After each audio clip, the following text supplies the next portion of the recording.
Welcome to the 2024 National Lifespan Respite Conference. If you were not with us last night, it was really a momentous evening with an inspiring keynote address by Jason Resendez from the National Alliance for Caregiving. And he reminded us about and documented the diversity of family caregivers in the United States, with 1 in 3 family caregivers being people of color.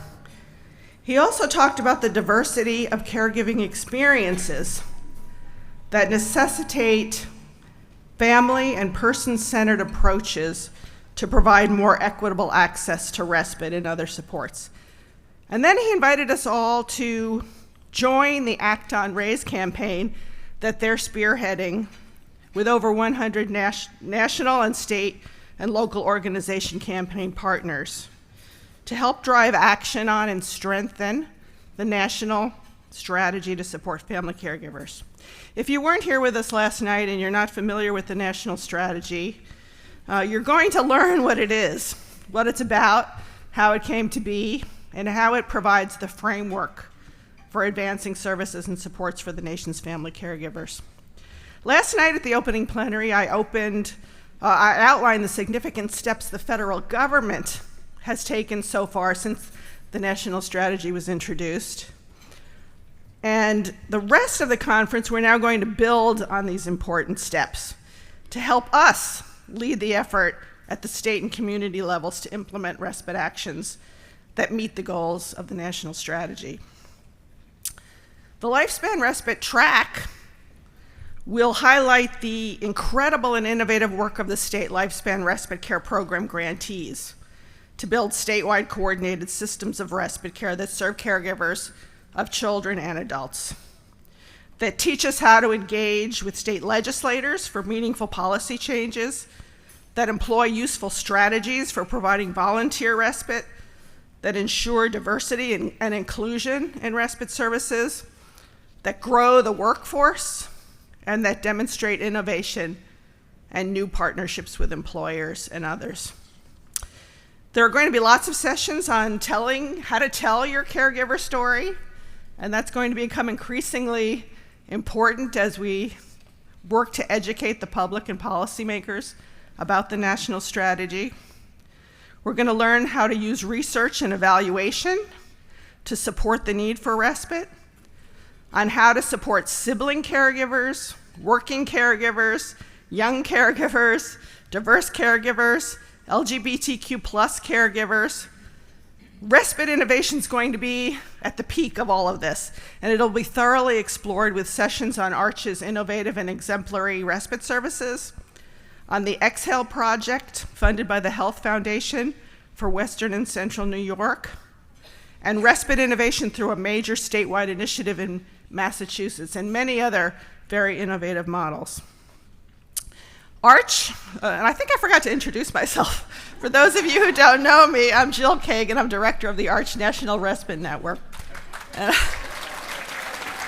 Thank you very much. Sometimes I make too many assumptions about my audience, but for those of you who don't know me, please come and introduce yourselves. We're really proud at this conference to release the new National Respite Care Provider Training that meets the first ever set of national core competencies specifically for respite care providers that we developed in partnership with the Respite Care Association of Wisconsin, Marquette University, and the National Academy for State Health Policy. And my colleagues at NASHB, Wendy Fox-Grage, Kim Hodges, and Ella Taggart have taken ARCH's work in the respite field to new levels by developing some really incredible new respite resources that highlight state respite innovations.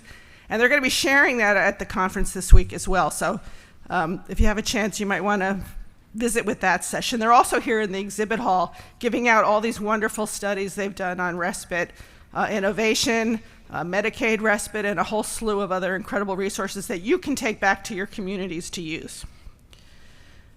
Our nationally recognized keynote speakers will amplify and elevate the work that you all are doing at the state and local levels. And I want to offer special thanks to Greg Link with the Administration for Community Living for his remarks this morning. Greg has a long history with the Lifespan Respite Care Program, and many of you know him very well as he served as our first federal project officer way back in 2009. Now he's leading the effort along with his colleague, Lori Stahlbaum, who's our Arch's current federal project officer, to develop and advance the national strategy. Alexandra Drain, the co-founder of Archangels, is going to inspire and motivate us. I can't wait to hear her keynote. And we'll hear from the national leader of AmeriCorps Seniors, Atalia Sergi, who will share how the program is helping to not only provide respite, but grow the direct care workforce to help meet the goals of the national strategy. And then we're going to close the conference with a panel of experts who are leading state efforts to develop family caregiver support and respite through multi-sector or master plans on aging, which is another very, very important and overlooked roadmap that we can use to advance the national strategy goals. And finally, once again, I want to thank Doris Green and Sharon Cackett and the rest of their team at NYSARC. Please, a big round of applause. And Dina Prest and Abby Darapentine from the New York State Office for the Aging, again, for agreeing to co-host this conference. This is the second time they've done it. And they've all dedicated so much time and energy to making this event not only meaningful, but memorable as well. So thank you. I can't thank you all enough. And we also, fortunately, can look to the New York Lifespan Respite Program as a model for the nation. It's really grown into a system that's worthy of replication. So if you have a chance to hear from any of their presentations during the session, please take advantage of that as well. And finally, I want to thank all of our generous conference sponsors. I know Doris wants to do this as well, but we can't thank them enough. The Ralph C. Wilson Jr. Foundation, the John A. Hartford Foundation, T-Care, and all our other sponsors who are listed in the conference program. Our hope for this conference is that whatever you learn, whatever motivates and inspires you, you'll be able to take back to your states and communities and commit to doing your part to advance the national strategy to support family caregivers. So thank you all very much and have a really fantastic conference. I'm going to turn it over to Doris.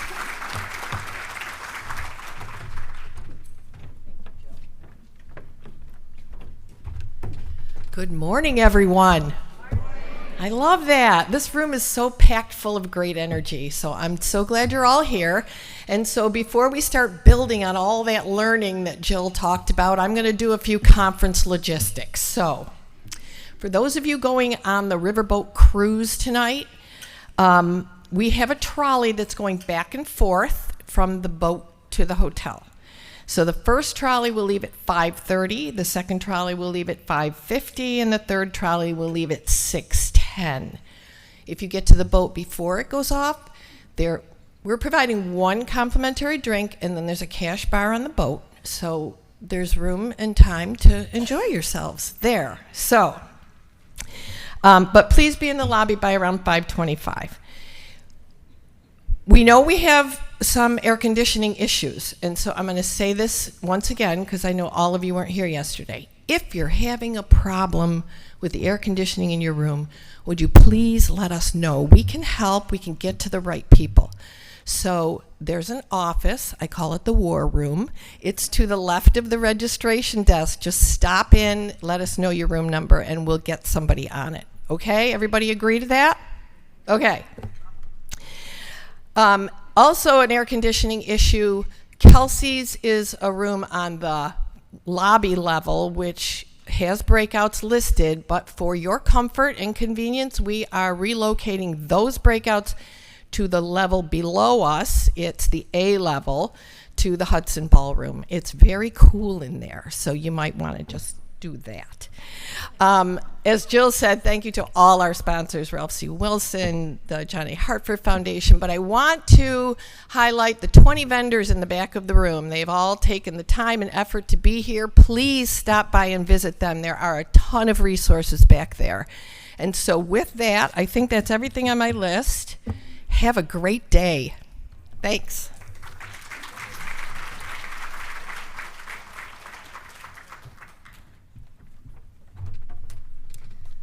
Good morning. You'll notice in your program this morning that Greg Olson, the director of the New York State Office for Aging, was supposed to give a welcome this morning, and I am not Greg Olson.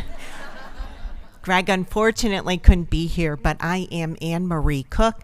I'm president and CEO of Lifespan of Greater Rochester. I know all these Lifespan is confusing, but we're an aging service provider in the Finger Lakes region of New York. We serve about 28,000 older adults and family caregivers each year, and I am thrilled to be here with my colleagues from Lifespan, all of our Respite folks here. So give a applause to our staff. Awesome staff, and I get the pleasure today of welcoming you on behalf of Greg. I just want to thank you very much for coming to Albany, New York today for this Lifespan Respite Conference. This is an extraordinary event hosted by the New York State Caregiving and Respite Coalition and Doris Green in partnership with the Arch National Respite. Thank you, Jill, and the Administration for Community Living, the New York State Office for Aging, and I will say once again, Lifespan of Greater Rochester. I want to extend sincere thanks to our partners in this work, the New York State Office for Aging, not only Greg Olson, but Elena and Dina and Abby, who are with us every single week working on caregiving and respite issues in New York State. This is, of course, a very exciting time of year for New York and for all the work we do to ensure that caregivers are connected with what they need, regardless of their age, ability, or their income. And ACL's national strategy to support family caregivers sets the stage for all of this work, supporting family caregivers of all ages, from youth to grandparents, regardless of where they live or what their caregiving situation looks like. New York State is well positioned to develop this strategy, which is a robust, coordinated approach to supporting family caregivers, and we're excited to continue this work with our partners. As Jill says, it takes all of us. The stories, we were telling stories this morning at our breakfast table, the data, and of course all of us talking to folks so that they really understand the needs of family caregivers. And it's hard. We know it's hard, and we know it's rewarding. We know it's a combination of emotions and experiences, but it takes all of us to ensure that caregivers receive the support they need. It is now my distinct pleasure to introduce a video this morning from Alison Barkoff, who is the ACL Administrator and Assistant Secretary for Aging at the Administration on Community Living, the U.S. Department of Health and Human Services. Alison's video. Hello, everyone. And before I begin, I want to say how sorry I am not to be with you in person. As those of you who receive our ACL updates have observed, it's been a very busy time here in DC, with a lot of our work over the past couple years coming to fruition, including the release of a number of regulations related to older adults and people with disabilities. I want to thank all of you for the work you do every day, and thank the Arch National Respite Network and Resource Center, as well as the New York State Office for the Aging, for inviting me to record remarks. I know that every conference attendee, all the state leaders, the coalition partners, respite providers, home care agency staff, and AmeriCorps seniors, all of you provide an invaluable service to our country and to communities across the nation. That doesn't happen by accident. That happens because of dedication and hard work done day after day, year after year, providing support that allows people to live with dignity and respect in the place they call home. As President Biden is quick to point out, the care infrastructure, of which each of you is a critical component, is part of the heart and soul of America. In fact, strengthening the care infrastructure is a top priority for the Biden administration, a topic the president discussed in the last two State of the Union addresses. And this president has issued the most comprehensive executive order on care ever, an order that all of us in federal agencies are working hard to implement. And it's your advocacy that has helped create this focus, this momentum, and this visibility. When I saw your conference theme, Raise the Bar for Respite, Strategies to Strengthen Family Caregivers, I thought, yes, ACL, with Greg Link's leadership, played an important role in standing up the Raise Family Caregiving Council and the Supporting Grandparents Raising Grandchildren Council. And we serve them both by bringing the two councils together and assisting them in preparing the first ever national strategy to support family caregivers. The two councils are amazing, and if any members of the councils are in the audience, thank you. Now we are in the implementation phase, and I do mean a phase that is for all of us implementing the national strategy. And this conference is a key part of why the national strategy will succeed. If you search the strategy, you'll find respite discussed 42 times. Your leadership on these issues is vital to our caregiving infrastructure and vital to families and caregivers. Because of your voices, our society is more knowledgeable about the role of caregivers and the role respite can play in our lives. You give families the chance to rest and recharge, and you give, as the strategy says, caregivers a chance to breathe again, to catch their breath so they can return to support their loved one, something they know has great rewards.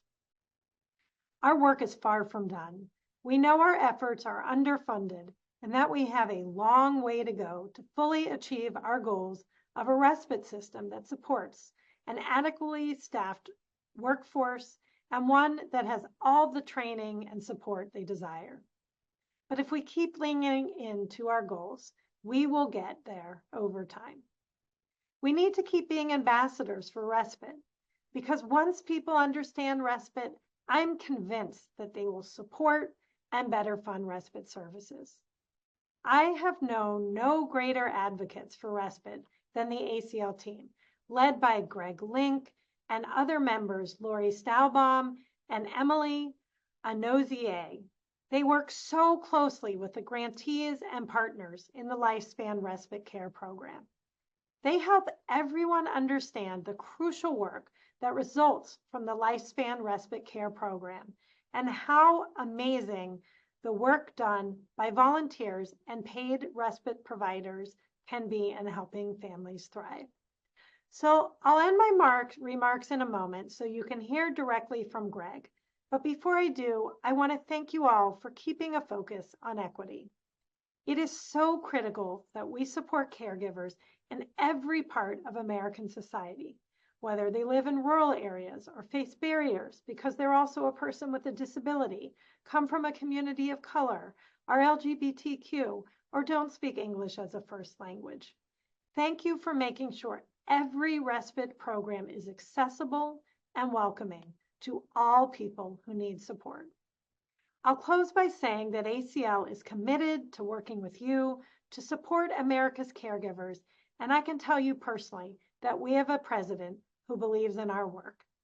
Thank you again for making community living possible for so many people. I know how valuable you are, and I am truly grateful for the work you do. Thank you.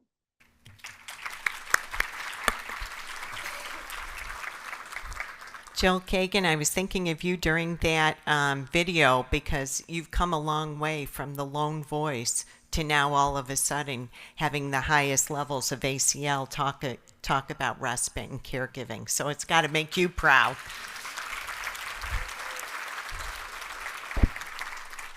Another person that, of course, was there at the beginning was Greg Link. And it is my distinct pleasure to introduce him. He's the director of the Office of Supportive and Caregiver Services with the Administration for Community Living at the U.S. Administration on Aging, which oversees programs funded under the Older Americans Act, including Title IIIB, In-Home Support Services, Title IIIE, the National Family Caregiver Support Program, as well as ACL's Alzheimer's disease programs. Most recently, Greg's team, in collaboration with a range of stakeholders from across the public and private sector, developed and released this 2002 National Strategy to Support Family Caregivers that has been discussed. The strategy is intended to serve as a roadmap for the nation for better recognizing and supporting family and kinship caregivers. Greg and his team also provides general oversight and technical assistance to the Aging Network on a range of program areas, including the Lifespan Care Respite Program, Information and Referral, Family Caregiver Support Programs, Policies, Housing, Employment, Transportation, LGBTQ plus aging, and Holocaust survivors. You are very busy, Greg. Yeah. Before coming to ACL and AOA, Greg worked at the National Association of State Units on Aging, where he provided technical assistance and training to states on family caregiving, consumer direction, and transportation. Greg has also worked at the community level as a case manager and social services manager at senior friendship centers in Fort Myers, Florida. There, he oversaw the social services staff and the delivery of services funded under the Older Americans Act and Medicaid waiver programs. Greg holds a bachelor's degree in psychology from the University of Central Florida and a master's of arts in government from Johns Hopkins University. It's my pleasure to introduce Mr. Greg Link.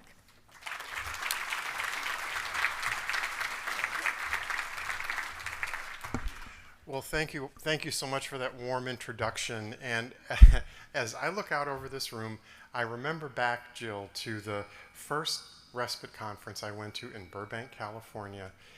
We were in that little room, and maybe there was 2 rows of tables, and that was it. And we announced the first group of Lifespan Respite state grantees that we had funded. And boy, have we grown. I mean, I look at this. This is incredible. And you all need to be applauded for that, because you guys truly are what makes programs that we envision at the federal level, and hopefully with a lot of input from stakeholders around the country. But it's folks like you that bring these visions to life. And so I applaud every one of you for what you have accomplished and what you're going to be accomplishing. I just want to acknowledge Jill and Arch. I mean, Jill, you've been such an amazing friend and colleague.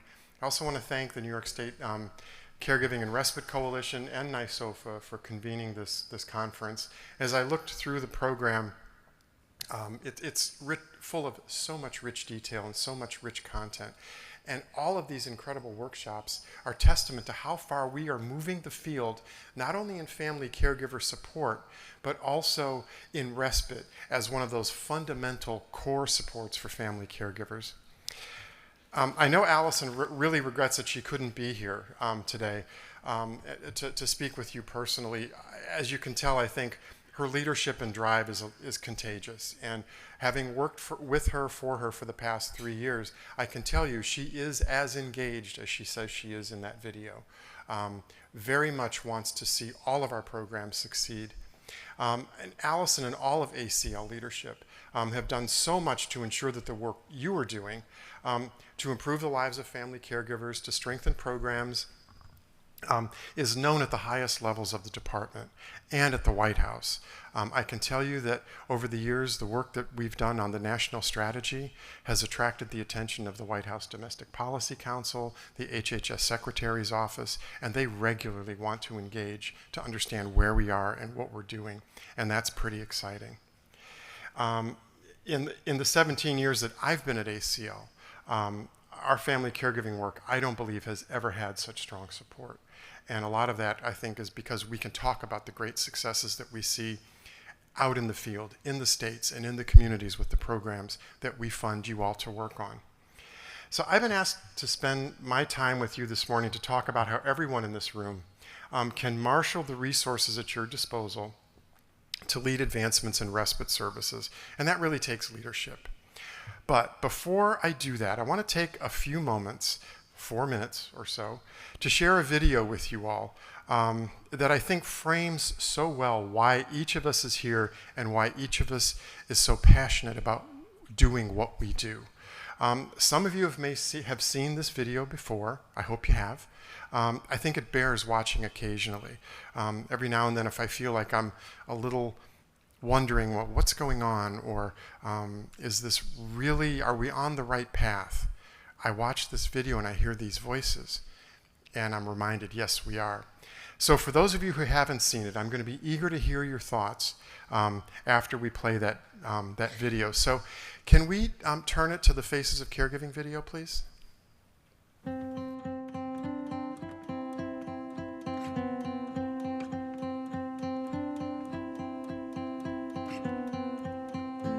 Our culture, at least in my family, is that we care for folks at home. And that's hard. My values as a Native American, that's one of the values that is instilled in us, is to care for your elders. I didn't fully understand or embrace what it meant to be a caregiver until way, way, way late. I don't know that I would have said the word caregiver at the time. And I don't think I even knew the word advocate at the time, but I knew that I was in some special place. I had somebody who actually approached me and just started asking questions about how I was feeling and what was going on. And I think the light bulb went off, and it's like, oh, you know what? There are other people out there that are feeling the same way that I am.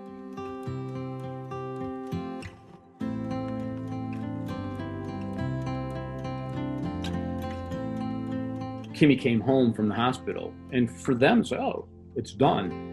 Well, not really. It actually just began for us, right? Josh needs 24-hour hands-on care. You can't just sleep, think you're going to sleep. He needs suctioning constantly. He's on 24-hour feedings. He needs to be turned.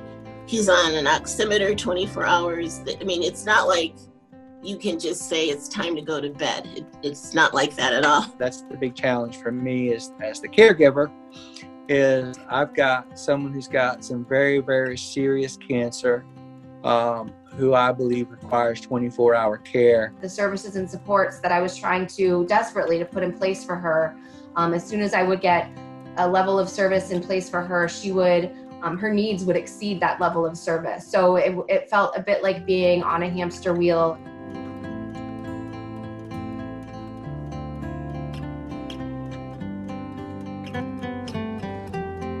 I mean, I wasn't sleeping.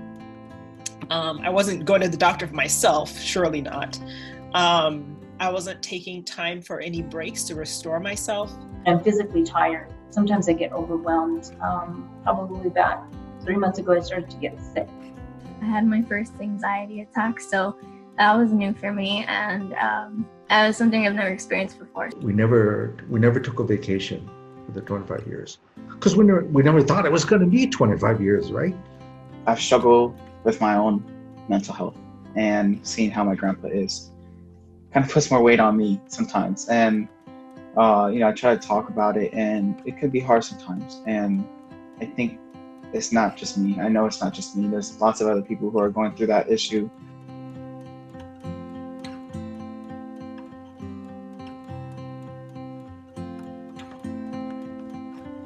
A lot of us are compromising both our earnings and our retirement. I am still paying off month by month those medical loans that I took out for her, which I did so gladly. But it's long-term financial implications now, even 4+ years after her death. I've used up, what I had from 401ks to stock options. Caregiving is a very expensive experience. I didn't put my career on hold. I just jumped right out of my career and didn't have a plan for getting back in at all, and didn't realize initially how caregiving was going to financially impact me.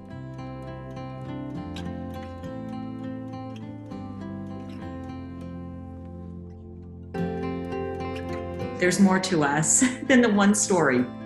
We don't want to end up at that destination where people say, well, I don't know anything about, I was never taught anything about caregiving, so you know what, someone else has to do it. You're going to get sick. Your family members are going to get sick. Your kids might get sick. That is a given. So given that that's going to happen, Why do we not have a solution for how to help people?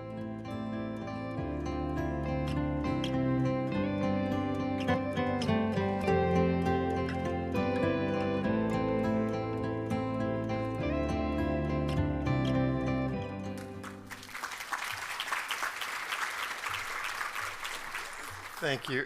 Every time I watch that video, and I remember the first time I watched it was back 2021 or so, when we were getting ready to publish the RAISE Council's initial report to Congress. It was very emotional. But every time I watch it now, I hear something new, I see something new, I pick up on a new little nuance or insight that I didn't hear before. But for me, it's also a vivid reminder of the personal caregiving journey that I took with my own parents, starting in 2015 or so until it concluded in 2020. What's also interesting about that video and the 26 stories that we see in the RAISE Council's initial report to Congress, every one of those interviews and videos was made at the height of the pandemic. So it was a double challenge, really. But as a caregiver myself, and I've been in this field like 37 years, and I kind of think I know what I'm doing. I remember having so many of the same questions, the same doubts, certainly a ton of fear. I mean, that just was part of my daily existence. And how was I going to manage the needs and the wishes of my parents, and yet still make sure that I was able to maintain my own well-being and really my career and everything else? Mostly, though, I think I'm re-inspired every time I watch that for what we've accomplished, and I'm even more motivated to continue doing what we're doing. We've accomplished a lot, and I think that was kind of the upshot of Lori Stahlbaum's remarks the other day, or yesterday, was, look how far we've come. But can a few of you just call out, when you watched that video, what really spoke out to you? Anything? Fear, absolutely. Resilience, exhaustion. Just call it out. Dedication, absolutely. Dedication. Love. Yes. Yeah, financial insecurity, yeah.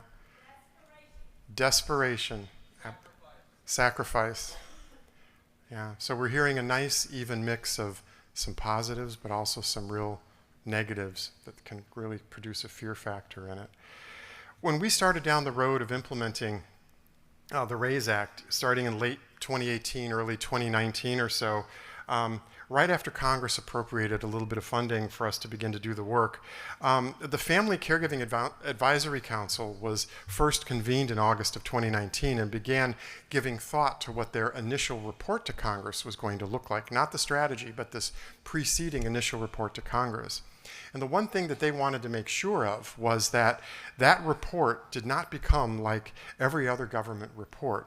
They didn't want it dry. They didn't want it wordy. They didn't want it bureaucratic sounding or full of jargon. We didn't quite hit the not wordy mark because it's a tad long, as is the strategy, but I think that's okay because this is a huge issue. It's an issue that is literally going to affect every single one of us in this room in some way at some time. And so we have to be able to explore it to the fullest, to understand it to the fullest, and to be prepared to adapt and change and grow with both this environment of swiftly changing needs as well as policies. There's a lot to this issue and what I think it takes for us to consistently and effectively move the needle in the right direction on behalf of family caregivers.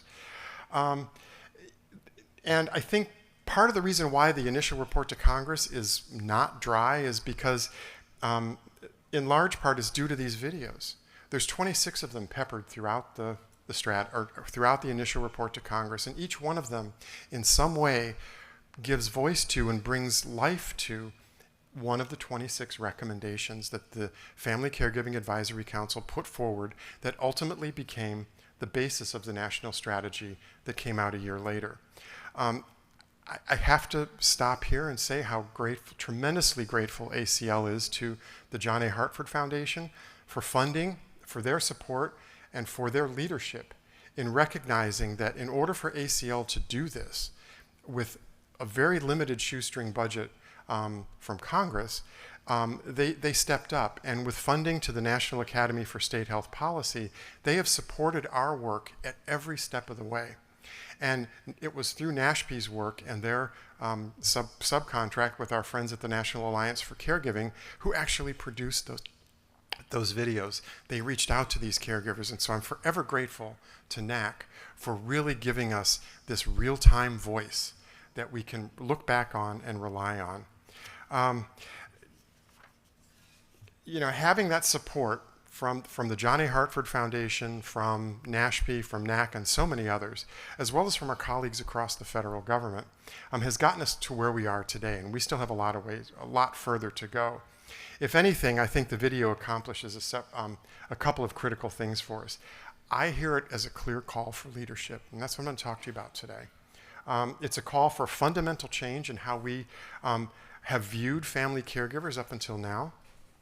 I think it's a call for an all-of-society approach to stepping up to really work together, and I'll talk a little bit about that too.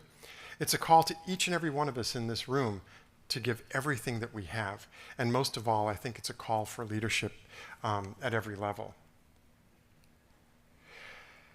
So, just like the initial report to Congress is rooted in the voices of consumers, a lot of our work, even in developing the strategy, is also rooted in the voice of the people who are intended to be benefited ultimately by what's in the national strategy and by the roadmap that it creates. Carol Zernial is now a 2-time member of the RAISE Family Caregiving Advisory Council, and at the first meeting that we had with that council back in 2019 in DC, when we asked them to envision what the council wanted to do, and what they wanted to accomplish, this is what Carol said. You know, how do we create a world where caregiving is central to who we are as opposed to something that diverts us or is a sideline of our real lives? And I think, how true is that? How often, you know, as we heard in the video, you know, I jumped out of my career. I didn't put it on hold. I jumped out. I put my life to the side. And so I think we really need to give some thought to that. So as we begin to think about leadership, I did some Googling. There's a lot of definitions out there. Some I liked, some I didn't. This is a pretty dry definition. The ability of an individual or a group of people to influence and guide followers. That to me sounds like a giant boardroom table with a big chalkboard and all that stuff, and flip charts and everything else. It's a good definition because that certainly is part of leadership, I think. The one that I really liked, though, was the art of motivating a group of people to act towards a common goal. The art in italics is my italics, because I really do believe that it's a bit of an art to be able to create a vision to move a group of people forward around a common theme, around a common idea. And so when we begin to look at some of the building blocks of leadership and what it takes, I think all of us in this room can recognize something in some of these bullets. You know, part of leadership is mobilization towards a vision. For ACL, the vision that galvanized us into action and our initial group of stakeholders was the vision that was created in the RAISE Act, the Recognize, Assist, Include, Support, and Engage Act, that really sought to better understand the needs and concerns of family caregivers and then take the steps necessary to develop a strategy to more cohesively address them. But we had to establish a common purpose. That was the whole purpose of the first advisory council meeting, certainly was to coalesce around an approach, a series of goals, objectives. We had to foster participation, and that is one thing I'm going to talk about. This has been one of the most incredible partnership efforts I have ever worked on in my 37 years, and certainly in my time at the federal government. The public-private partnership that has come together around pulling this strategy together, it has never, in my all my years of working, been as effective as I think this has. It's around consensus building. You know, the makeup of the advisory council consists of non-federal members just like you from a variety of constituent backgrounds, but it also consists of a number of federal agencies represented by career-level folks like myself. We all have very, very different ideas. You know, as the federal folks on the councils, we're all sort of a little hamstrung by what we can and can't say and can't do based on what our authorizing legislations are and what our ethics guidelines permit us to do. And likewise, the non-federal members have such different on-the-ground experiences that they're bringing to this work that it required a lot of consensus building to hash through some of, for example, a common definition of what family caregiver means.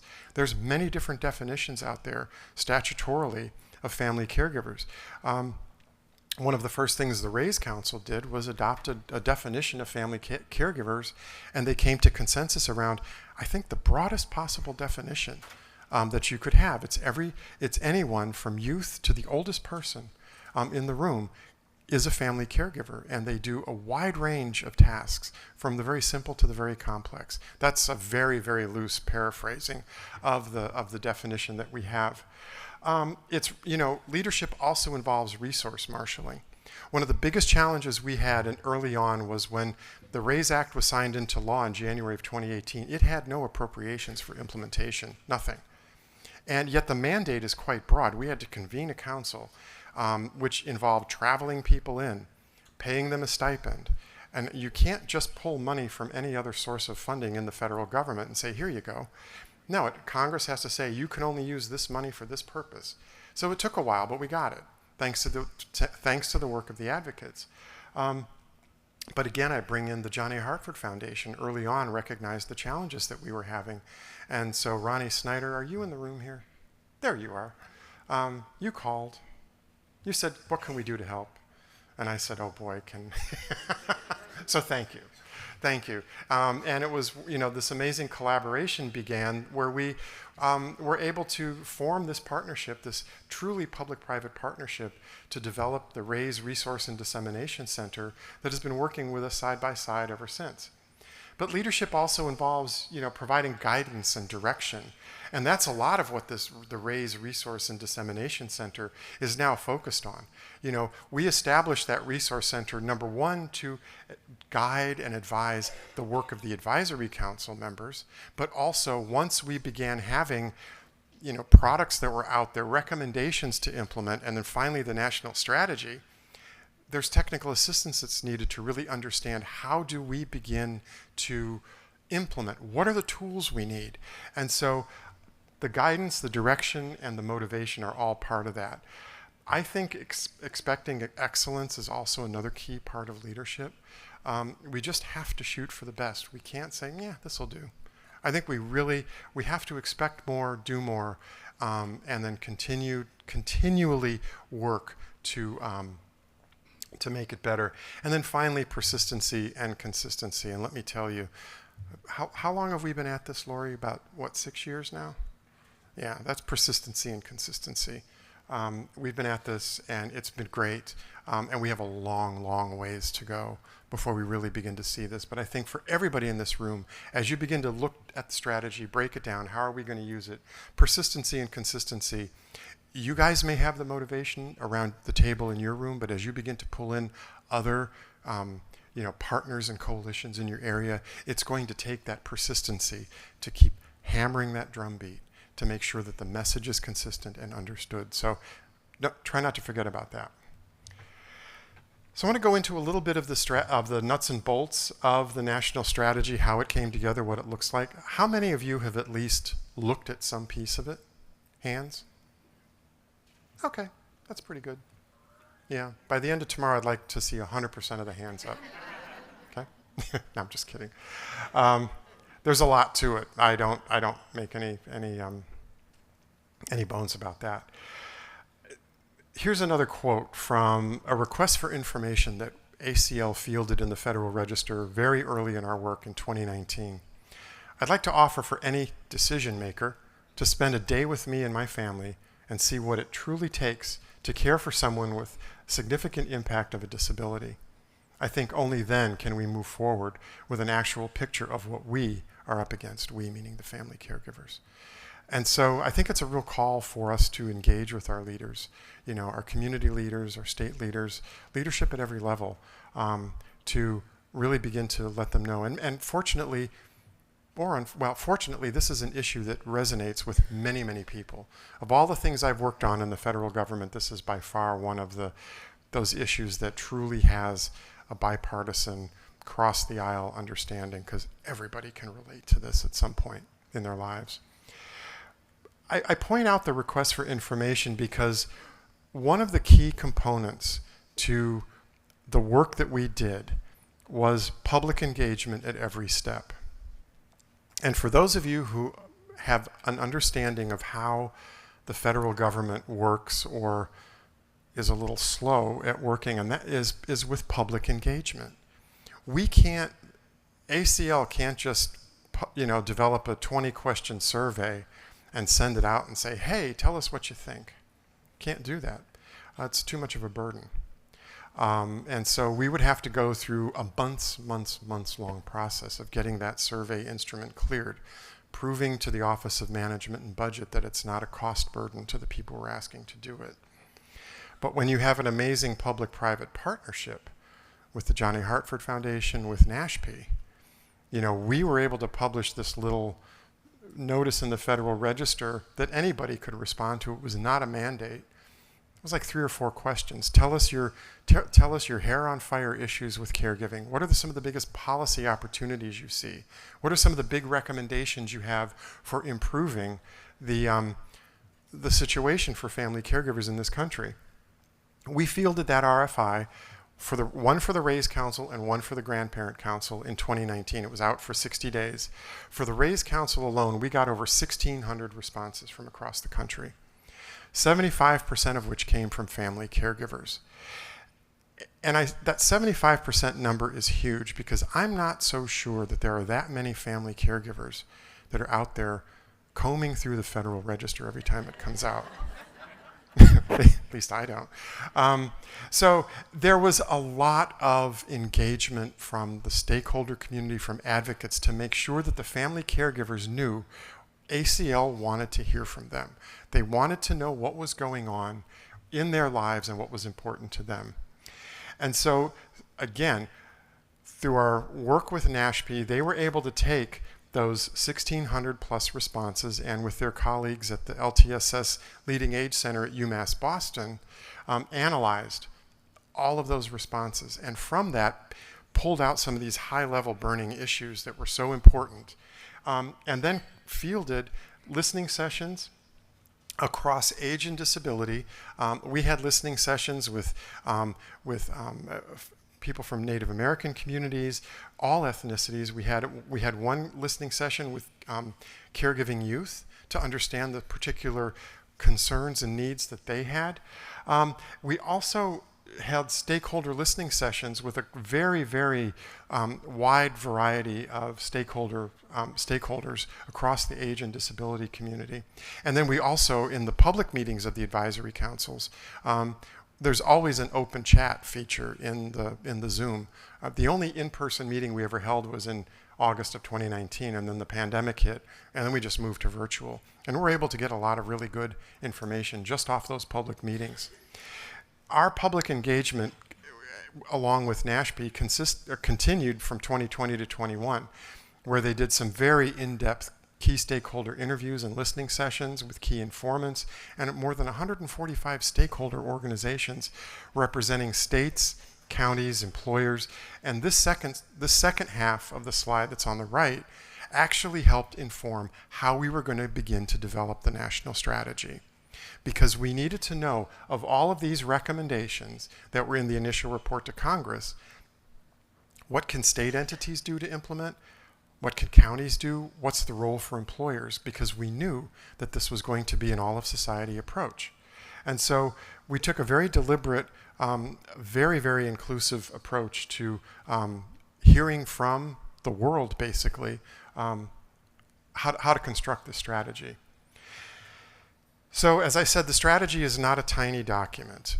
So we broke it up into 4 documents to make you think it's smaller. I don't think it works, but it does.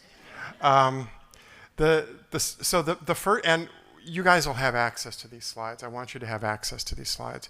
The first document is the strategy itself. It's an overview and description of the goals and the intended outcomes. And we even, for each of the 5 goals, we provide some measurable objectives and measures of success that any sector that picks this thing up can use to really evaluate where they're going. We also have what's called first principles.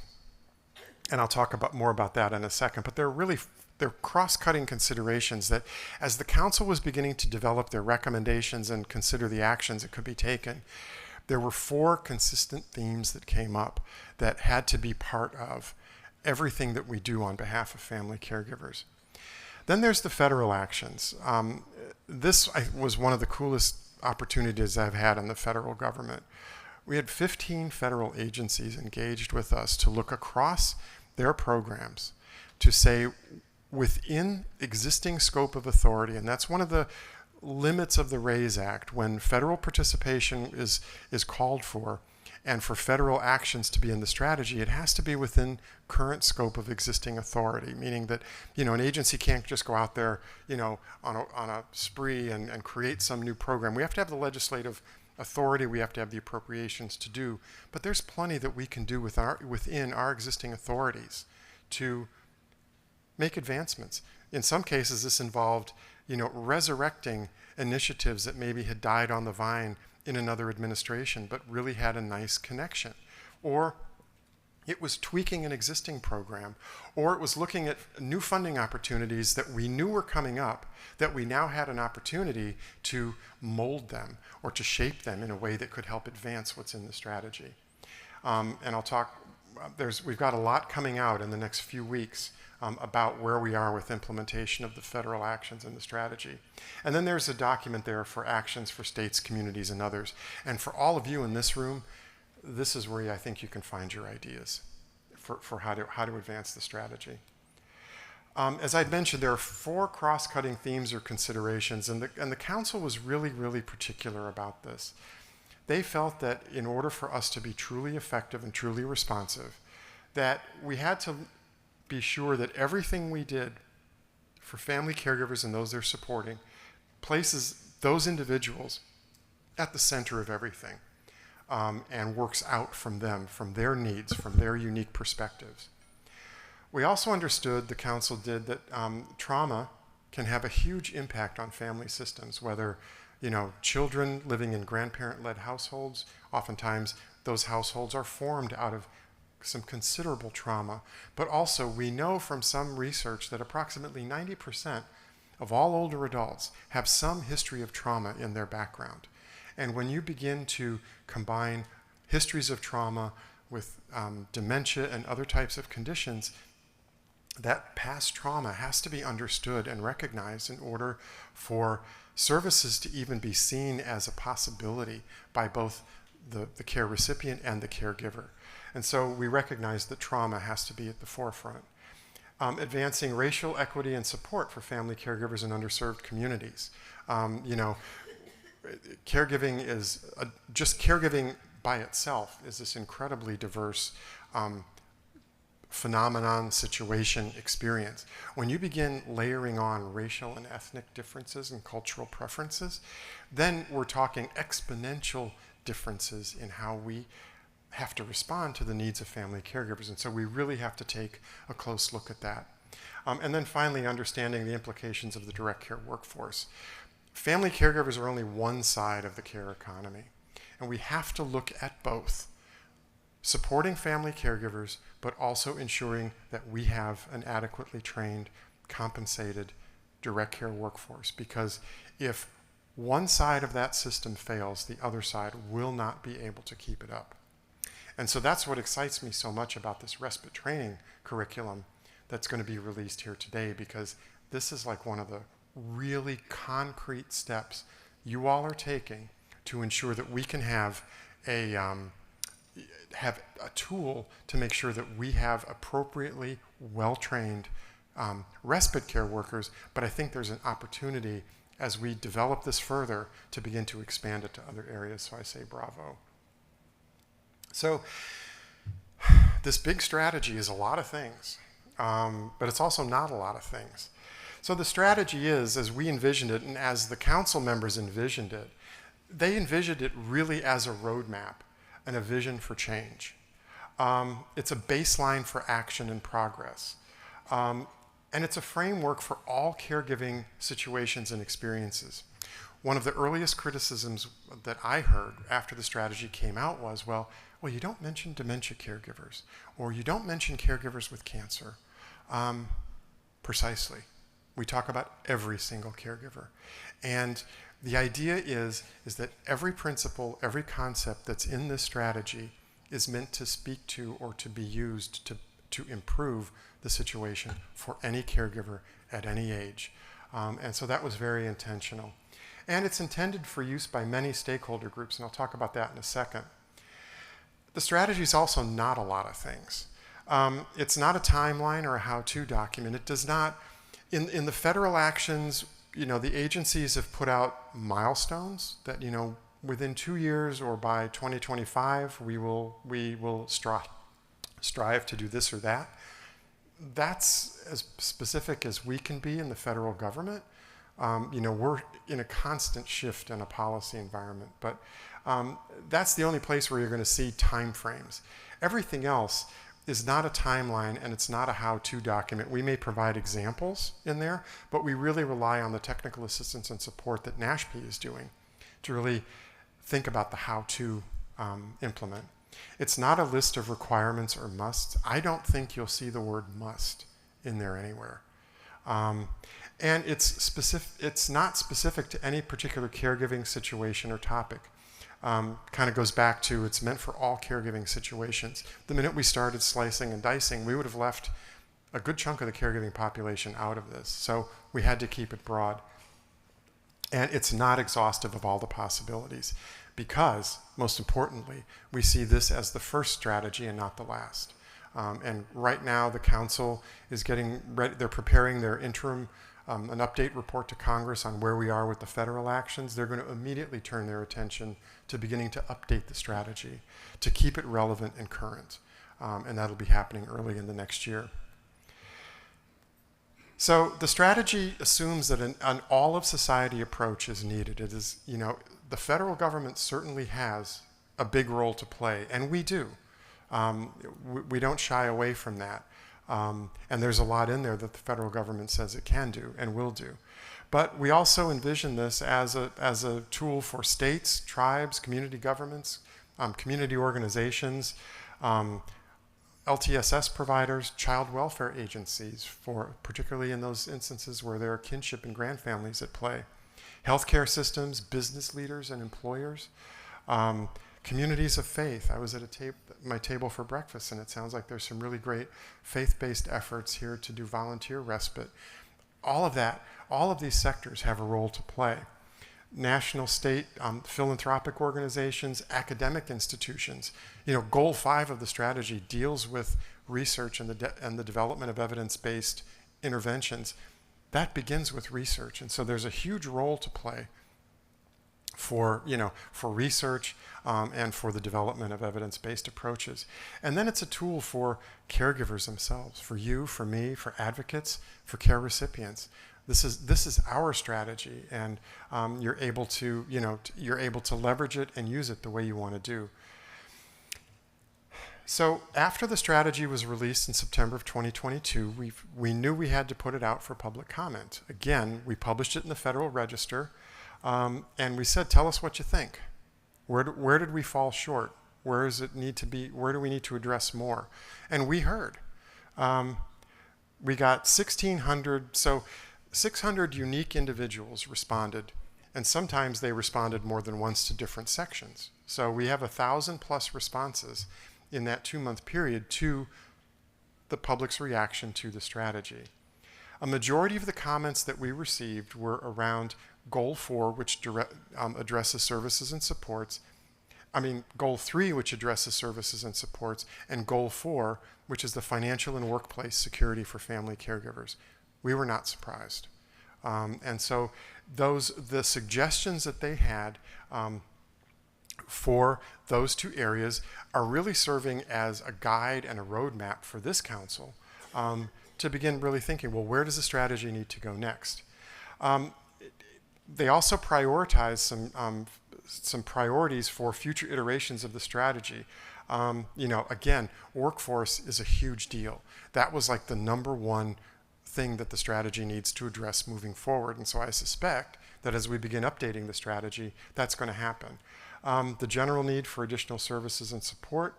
More specific actions are for accountability by federal agencies. Absolutely. We committed to a lot, and, we're not perfect, but we will be held accountable, and we should be. But part of that is also to say, okay, federal government, you did this, this, and this, that's great. From where we all sit, you guys, advocates, the community providers, we see this opportunity for the federal government to get involved. We see these opportunities for you to make a difference.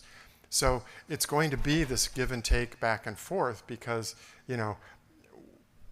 we can do more when we know best what the needs are on the ground.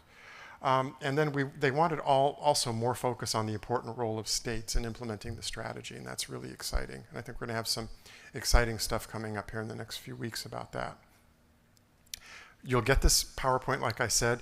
Again, UMass Boston did an analysis of all of the public comments, and you can click on that report there. It's a really great, useful tool. Since the strategy's come out, it's also been an incredible catalyst for change.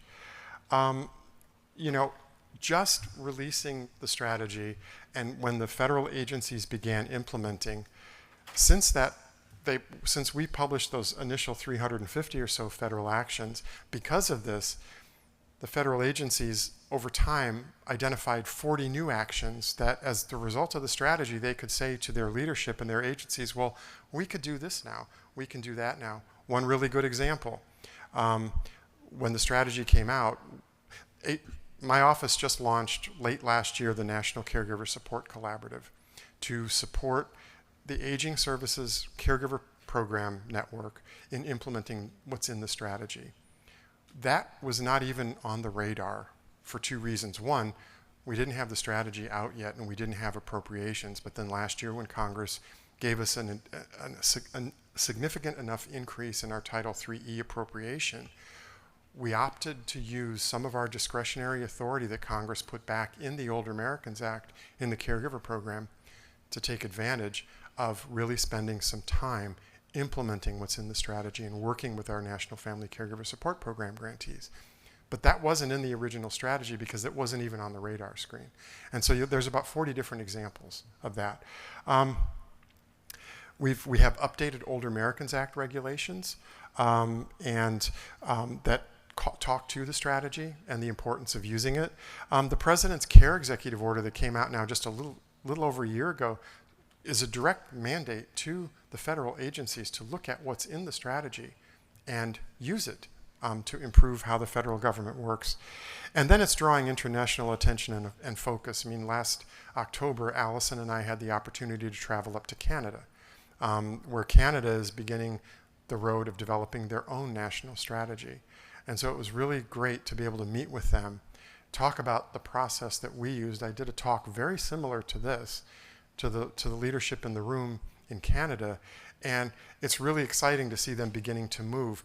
Their process for how they're pulling their strategy together is very different. They don't have a federal mandate or a federal piece of legislation that's driving it. It's driven entirely by philanthropy and local grassroots efforts. So it'll be interesting to see and hear about their experiences and what worked, what didn't, because it's a very different model from what we're using here.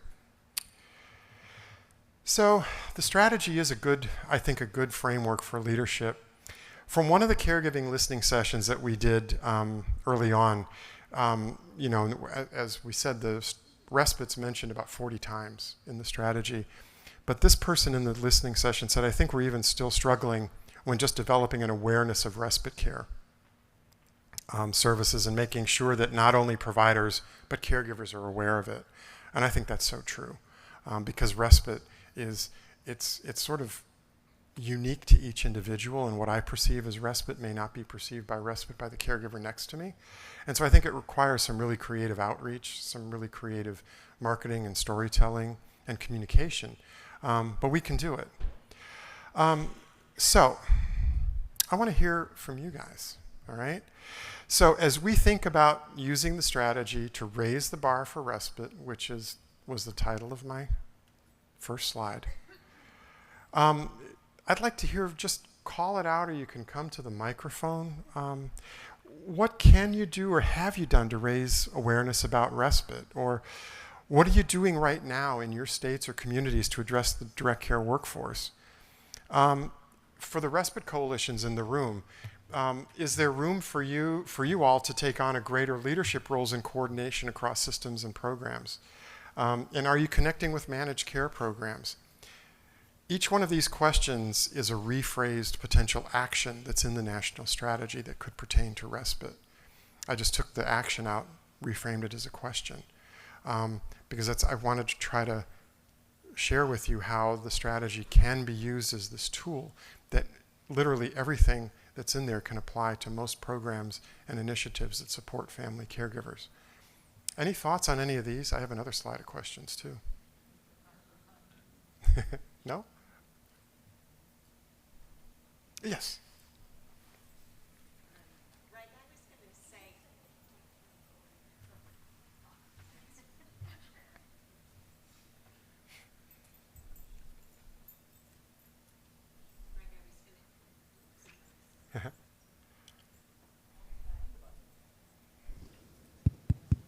All right, I'm going to try for the third time here.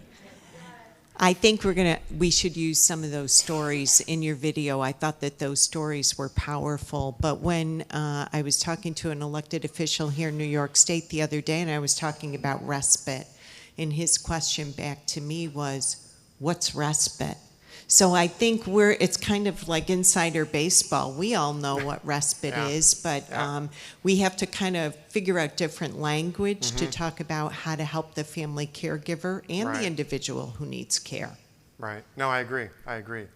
And there's cultural nuances to that as well, too. You know, we can have a cut and dried, definition for respite, but I think we have to think of the many different ways and nuances that different cultural groups and ethnic groups would define that, or even be able to comfortably talk about it. Other thoughts? Yes.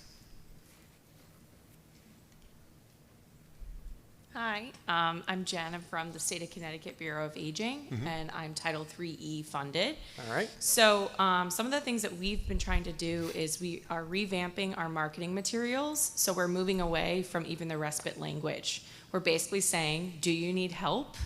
Here are some options, and then obviously attaching like a QR code to our websites. Sure. My colleague here is state funded, I'm federally funded, but again, we already know caregivers are overwhelmed, and instead of trying to fit yourself into a box, we're trying to say, here's what's out there, and have our care managers figure it out from there.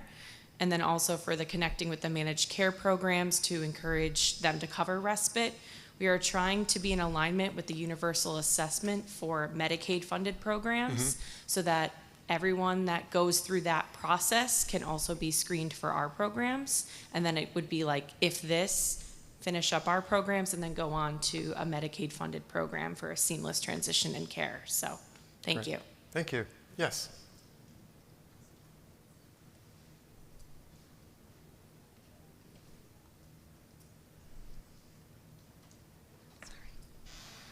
Hi, everyone. My name is Valeria Peterson. I am from Massachusetts, and I am with the Federation for Children with Special Needs. And I wanted to speak specifically to the cultural awareness around respite. I can very much relate to what one of the previous speakers was saying about the concept of respite. And it's especially relevant when you have a program that uses culturally sustaining practices like language access, for instance. So our program, which is called Caregiver to Caregiver Respite Network, is the first of its kind. It's part of the Innovation Grant in Massachusetts.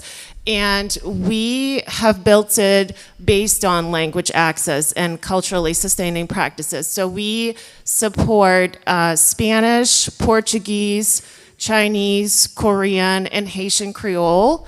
And the program was originally built on the idea of a family caregiver who is actually here today, Elizabeth Bostic. And so we are building the connections between caregivers. So when you say, what can you do to raise awareness around respite, we are raising awareness by connecting the caregivers to each other and building on their own capacity. And some of them might say, my plate is already so full, there's nothing else I can handle. And we are here to help them realize that by helping each other and drawing on each other's capacity, you can not only, help yourself, but another person sustain your own mental health, your physical health. So Caregiver Connections is one of those ways in building that capacity and that respite. Thank you. Thank you. Last comment there. Hey everyone, Brian Dixon from the Tennessee Caregiver Coalition.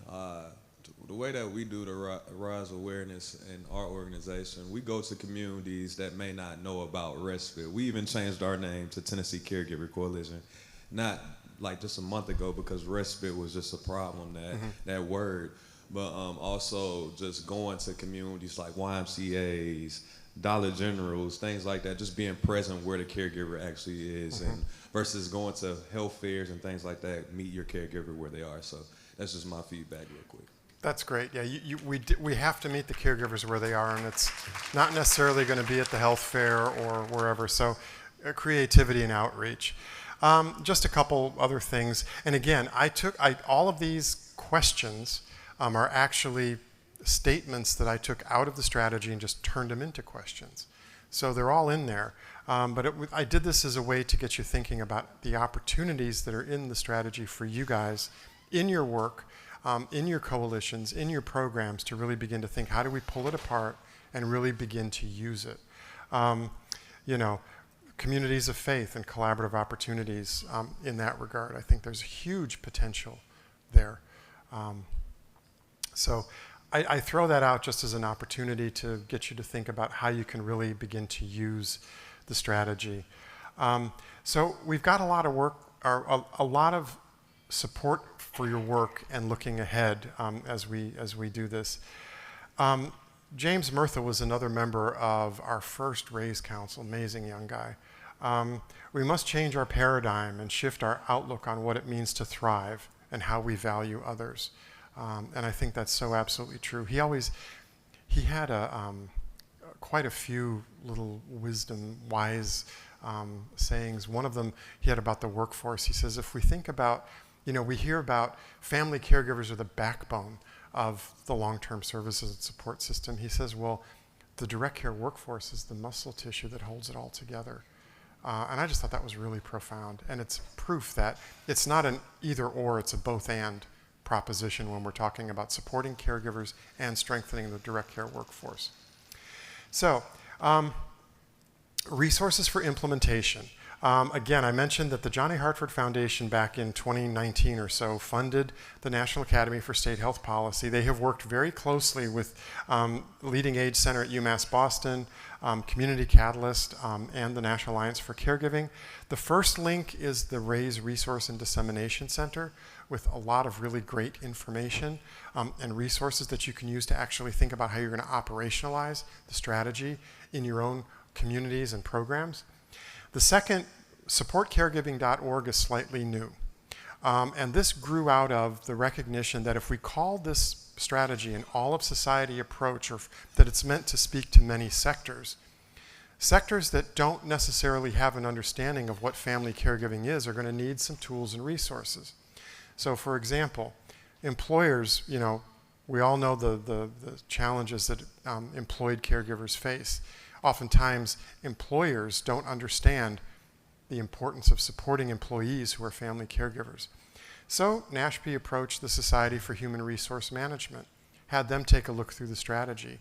What could HR managers learn from the strategy to make adjustments and modifications in their own programs in their respective places of employment? You'll see National Association of Counties also did an implementation guide for county governments and county administrations. And it was interesting up until NASHP approached NACO, caregiving really wasn't on their radar screen that universally. So this opened up a whole new window for them into how they could make their county-based programs that much more responsive. So there's quite a few of these implementation and resource guides. So what's next? We have a number of new ACL initiatives that are underway or in development to support implementation of the strategy. Late last year, we funded the National Caregiver Support Collaborative, which is 5 grants to national organizations, each of which is working on one of the 5 goals of the strategy. And they're working with the Title IIIe and Title VIC funded caregiver support programs. Lifespan Respite Program grants. In all of our caregiver program grants, or caregiving grants, whether they're the discretionary grants or even in our formula grants, we're weaving elements of the strategy into some programmatic requirements for how they can advance their programs and really use the strategy as a framer for what they do. The same thing with our Kinship and Grand Family Support Network. That was funded a couple of years ago. Lori is the program officer for that. They've been doing incredible work to support the Kinship and Grand Family programs at the state. I see Anna back there, hey. Support kinship and grand family programs in state governments, tribal entities across the nation. We're expecting a little later this summer the Raised and Grandparent Council's joint update report to come out, which will give I think a very rich summary of where the federal agencies have been. And then in 2025, we're looking at sometime in 2025. It's getting tricky because as we approach the election, it becomes very difficult for us as a federal agency to really advance anything new and anything quite as big as a strategy like this. So the council's going to continue working behind the scenes, and then we'll see where we go like after the election and what we can do. A lot of this will be in a little bit of limbo. Just want to end with a quote from Alison Barkoff. We now have an unprecedented opportunity to achieve and go far beyond the goals established by Congress for the Raised Family Caregivers Act, and I think that's so true. So I just want to thank you all for the opportunity to be here. It's been a long time since I've been able to come to one of these conferences. This has been an absolute blast. You all are awesome. I don't know, Jill, do we have any time for random questions? Or we do? 1 or 2. And I'm around for most of the day. Questions? Yeah, just come up to the mic. We'll take as many until I'm given the hook. Yes. Thank you, Mr. Lake. Sarah Taves from Idaho. Greg, hello there. From Idaho, one of the challenges in thinking about the networking that we're building is the siloed funding. That this is lifespan respite. And that's been a tough sell within that silos of funding within the aging network. So whatever you can do within the administration on community living, which you really have moved that bar, that you can continue to minimize those. The silos, I think that would really help our cause. Okay, yeah, that's great to know. Thank you. Yes. Sure, Katie Allen from Lifespan of Greater Rochester. And I think by definition, respite is a dyad. It's always 2 or more folks. And so I think as we're building and running programs, keeping the voice of both care partners and hearing from both is really important. And I think when we talk about respite to a room full of caregivers, we like to remind them that when people say, oh, my mom would never let someone in the house, or my dad would never go to that place, we also remind people your care partner might also want some free time from you. Yeah. Oh, exactly. I mean, really an honest conversation about this is a real benefit for both of you.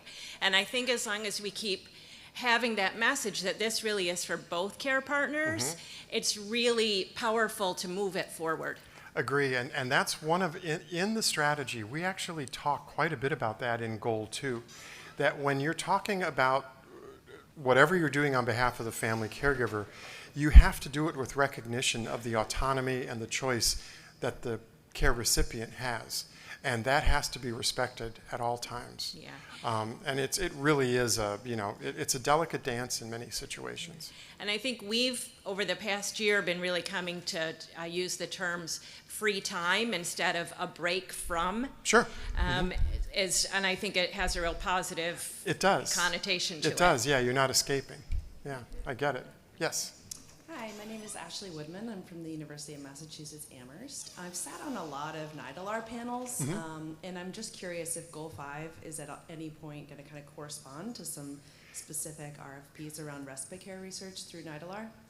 Very possibly. I know that in the initial iteration of the strategy, NIDLR was a huge contributor to Goal 5 for ACL. We're going to be going back to all of our ACL components to say, okay, for the next iteration of the strategy, what do you got? And I would imagine that as they're looking at their research agenda and what they want to accomplish, that the strategy will help provide them with somewhat of a roadmap for making some decisions and priorities. Yes, last question. Mary Jo Alameda from the National Center for Community-Based Child Abuse Prevention. In thinking about reshaping the language, we can always call something different, right? But at the end of the day, thinking about, it's not just about caregivers and medical people and care recipients, it's that reframing that respite is a community issue. It's a public health issue. If I can't get to work, if I can't go to my grocery store, if I can't go to my book club, there's all sorts of things that are affected. And so when thinking about breaking down the silos, one of the things that Jill and Arch have been phenomenal in doing is educating the Title II of CAPTA, the prevention end, about the importance of respite care. I think sometimes all of you have state funding that comes into a designated spot, federal funding from CBCAP and a CBCAP lead. Something we can do better is to continue to educate those leads in the community programs that respite is a fundable service through CBCAP, that it is, to your point about kinship caregiving and all family caregiving, it's building protective factors. It is a concrete need and support in times of need, just like housing security, food security, other things like that. So I'm also around, for the next day. And if you're looking at making that connection, I know that Jill knows how to do that, Cassandra, myself, but that's another way to continue to break those silos down. Yeah, and one of the key components in the strategy under Goal 3 is recognizing that, yes, we have respite and we have information, we have access, but we have all of these other social determinants of health that have to be considered as part of caregiver well-being. And so the strategy speaks to that. Okay, final question. Thank you. This is a question from the group, and I heard a tail end of a similar question, so I'm sorry if you repeat this, but we believe there's more awareness across each agency, but each agency is discovering their own initiatives right now. So how would you believe we could get all agencies around the RAISE Caregiver Plan? So are you talking state agencies or? Are we talking state agencies? Thank you. I have some ideas. Hi, Amy Nazaire from Massachusetts. Hey, Amy. Actually, this wonderful young man offered to ask my question for me because I was like waving over here, and he came up and said, "Do you want me to ask?" But yeah, it's just like in Massachusetts, we've done a lot, and it's super, super exciting where we're at. We have a good coalition right now and a good awareness, but I still feel like at the state agency level, everyone is doing something a little bit different. It's all focused on, there's a lot focused on caregiving, but I feel like the coalition could and should play a larger role in trying to convene everyone around to maybe focus everything on the RAISE Caregiver Act and plan. So I have an idea for you. So when we put out the initial report to Congress in 2021, one of the things that had to be part of that report was this inventory of federal programs and services that somehow could touch family caregiving. It didn't have to be necessarily a hardcore services program like Title IIIe. It could be really anything. So ACL took the lead. We went to a very, very wide swath of federal agencies with a questionnaire saying, please tell us anything that you have. Look in your agency at at anything that you have that could potentially touch family caregivers. Now that's all published on our website. That could be a really cool project for the coalition, or the coalition in conjunction with the state, to inventory what's going on in your state at a granular level, and to see where, you could take our model that we did and tweak it for your purposes, and maybe dig into, well, what are some of the gaps? What are some of the opportunities? Take it to where you need it to go for your purposes. But I'd be happy to, send you some information about that if you just want to reach out to me. That'd be great. Yeah. Thank you. Okay. This has been such a treat. It is so cool to see you. It is so cool to see a room full of such committed and dedicated individuals. I love this work. This program is one of my babies, has been one of my babies for many, many years. So please keep up the good work. Thank you all so much.